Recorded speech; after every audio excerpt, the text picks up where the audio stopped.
name is Diane Weidner. I'm honored to share a bit of Carol Purnhagen's story with you tonight. Carol served as a school nurse at John Foster Dulles Elementary for 28 years. During her time there, she was not only a school nurse, but truly a force for good that left a lasting impact on the families and staff at JFD, within the Oak Hill School District, and our greater community. To begin, Carol didn't only treat students who were ill or had daily needs for medication. She was a trusted school resource to many students and their families. At John Foster Dulles, the nurse's office was a safe place students could go to and be affirmed and cared for. Because when kids are sick, they aren't able to perform at their best. When kids struggle with chronic health conditions, they also likely juggle fear, anxiety, and stress. Carol understood that. She loved these kids like they were her own. And while she was compassionate, she could also be tough. Her goal was always to get them well so that they could perform at full potential, whether that involved a decision to call home and recover there or to return to the classroom. Sometimes that was with a Band-Aid and a pep talk. Other times it was holding their little hands, wiping tears, and affirming them and their families. Or more likely than not, something in between. This was during the school day, too.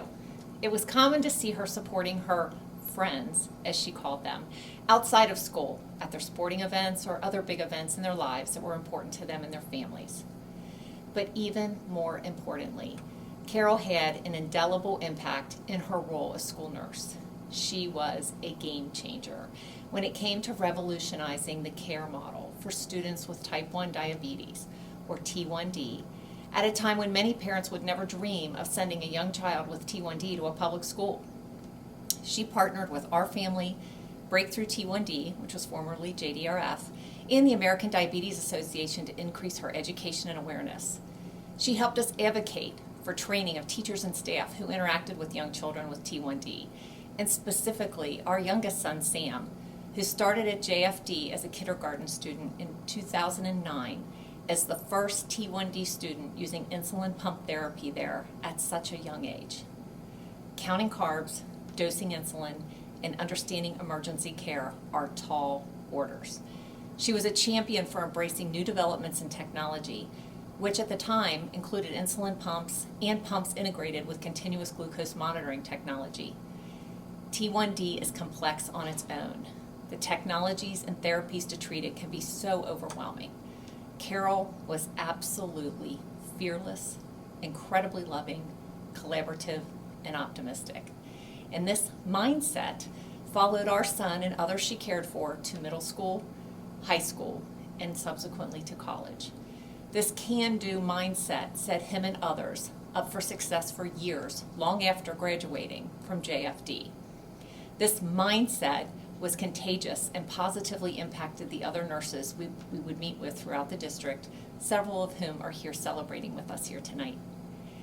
Eventually, Carol's advocacy and the support we had from district leadership led to the implementation of a care plan that included the use of mobile apps in conjunction with Bluetooth and wireless technology that allowed school nurses to monitor T1D students using Oak Hill's district-owned and maintained iPads. Kudos to our Oak Hill School District for recognizing this need. Carol, District Nurse Holly Riley, and our Oak Hills administration were truly pioneers. These plans remain in place today throughout the district in buildings where there are T1D students and serve as a blueprint for schools across the United States. This collaboration was so impactful that when Sam was a student at Oak Hills High School, the word was out in the larger community about this powerful work being done in the health rooms in the Oak Hills district. Channel 12 reporters wanted to share this groundbreaking success story, one that started in the health room at John Foster Dulles Elementary in 2009. Carol was not only Sam's school nurse, she was like family to us. Sadly, Carol passed away in 2023 as a result of a tragic automobile accident. I wish she was here today to see how profoundly she affected our family, the others she cared for, and the impact she had. Because when kids aren't feeling well, they can't perform at their full potential. Carol understood that.